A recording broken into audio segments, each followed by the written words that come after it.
gudoomiyaha gobolka Banaadir ahna duqa magaalada Muqdisho mudane Cumar Maxamed Cumar Filish ayaa shir gudoomiyay kulankii caadiga ahaa oo maamulka gobolka Banaadir toddobaadkii mar isugu yimaad jiray kaas oo looga hadlo horumarinta gobolka Banaadir iyo sidii loo dardargelin lahaa shaqooyin kala duwan oo maamulka gobolka Banaadir iyo dawladda hoose xamar u hayaan shacabka caasimadda. Kulankani uu shir gudoominaya duqa magaalada Muqdisho ayaa looga hadlay dhowr ajando oo kala duwan kuwaas oo kala ah horumarinta nadaafadda magaalada Muqdisho, qaadista canshuuraha, isboortiska, xaaladda cudurka COVID-19 ama coronavirus iyo sidoo kale mashaariicda kala duwan ee caasimadda ka socda sidii loo dardargelin lahaa. Sidoo kale shirkani ayaa intuu socday waxaa intiisa badan looga hadlay u diyaargarowga maalmaha xurriyadda ee nagu soo wajahan. Shirkani oo ay xaadir ku ahaayeen gudoomiye ku-xigeenada maamulka gobolka Banaadir, gudoomiyaasha degmooyinka iyo sidoo kale agaasimayaasha dawladda hoose xamar ayaa lagu magacaabay guddi ka shaqeyn doona xoojinta dardargelinta u diyaargarowga munaasabadda maalmaha xurriyadda ee fooda nagu soo hayso.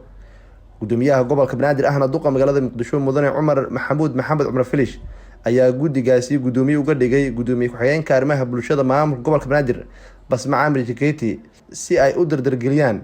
kor u qaadista munaasabadaha maalmaha xurriyadda ee 60 sano guuradii ka soo wareegtay xilligii ay Soomaaliya xurriyadda ka qaadatay gumaystayaashii Ingiriiska iyo Talyaaniga.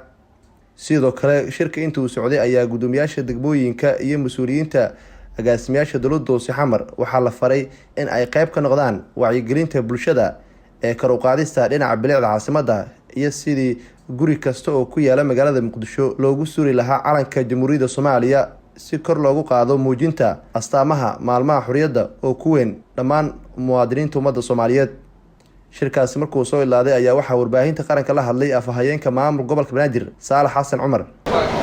shirka toddobaadlaha ahaa ee maamulka gobolka Banaadir uu shir gudoominayay gudoomiyaha gobolka ahna duqa magaalada mudane Cumar Filish toddobaadkan waxaa loogu hadlay oo diiradda lagu saaray u diyaargarowga toddobaadka xurriyadda maadaama toddobaadka soo socda aan gudageli doono maalmihii xurriyadda 60 sano guurada ka soo wareegatay xilligii la qaatay xurriyadda dalka Soomaaliya. runtii shirka waxaa lagu gorfeeyay sidii wadajir la isaga kaashan lahaa bilicda magaalada Muqdisho oo dardargelin xoogan lagu sameyn lahaa maadaama toddobaadkaasi ay ka gidisan tahay maalmaha kale ee caadiga ah ee magaalada Muqdisho lagu yaqaano iyadoo la rabo in la naleeyo magaalada sidoo kale calamadii ay ka muuqdaan maalmaha xurriyadda si ay u dareemaan shacabka qaybahooda kala gidisan.